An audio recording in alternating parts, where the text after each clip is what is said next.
Welcome to Breakup Cheater, the place where secrets, lies, and shocking betrayals come to light. I'm Alex, and here we dive deep into real stories of heartbreak, deception, and the moments that change lives forever. From relationships shattered in an instant to betrayals that leave you questioning everything, we uncover the truth. Raw, unfiltered, and impossible to ignore. Hit subscribe, turn on notifications, and join me as we reveal what people don't want you to see. My fiancée slept with strangers at her bachelorette party. I vanished, and what happened next destroyed her life. Hi, I'm Alex, and what I'm about to share with you isn't just a story about betrayal. It's about deception, heartbreak, and a life I thought I was building, torn apart in a single night. Buckle up, because this is going to get intense. I met Lena when we were both 24 at a mutual friend's birthday party. I remember seeing her across the room, laughing at something someone said, and thinking she was the most beautiful woman I had ever seen. She had this infectious energy, the kind that made you want to be around her, the kind that made the whole room feel brighter. By the end of the night, we were sitting on the patio talking about everything. Music, movies, travel, dreams. I was hooked. A few weeks later we started dating, and after a year we moved in together. Things were perfect.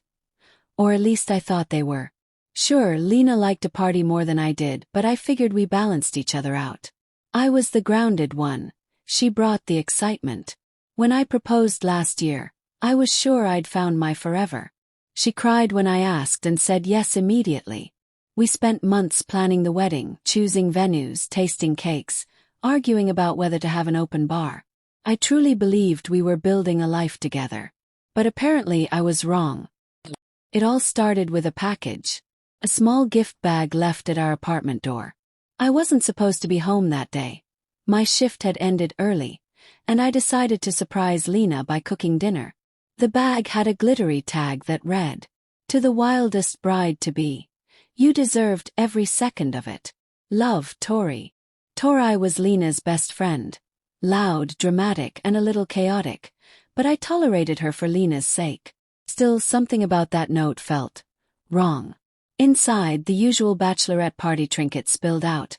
A plastic tiara, a bride's last ride sash, glittery confetti. But at the bottom were men's boxers, not clean ones, and a flash drive. My stomach turned. Against my better judgment, I plugged in the flash drive. The video started innocently enough. Lena and her friends laughing at a club, wearing the tiara and sash. But then, it escalated. She was on a stage at a strip club, grinding on a male stripper while her friends cheered. At first I told myself to calm down. Maybe it was just part of the party. But then the video followed her into a private room, giggling with the stripper. And then 3 men. Lena kissed them, flirted with them, led them into a hotel room. Tori's voice in the background. "You're a legend, bride of the year." I felt my chest rip open. This wasn't the Lena I knew. Not the one who fell asleep on my chest during rom-coms.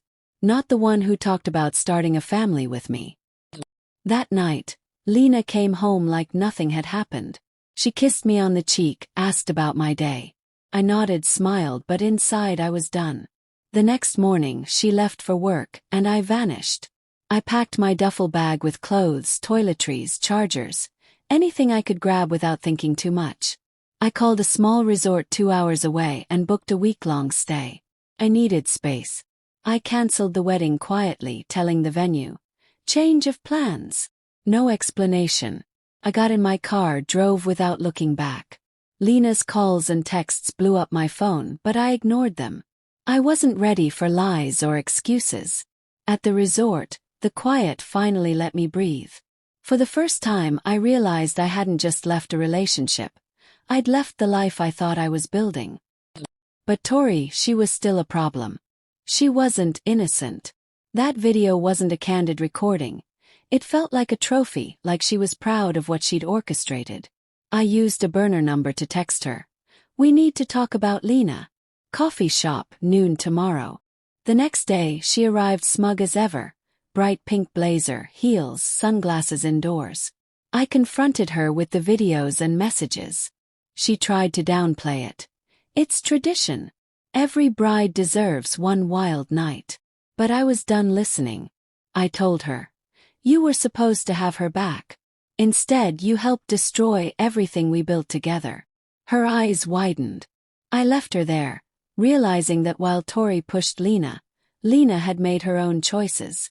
She wasn't just reckless, she was deliberate. After that, I reached out to Lena's parents. They were always old school, conservative, and controlling in their way. I showed them the evidence, told them the truth.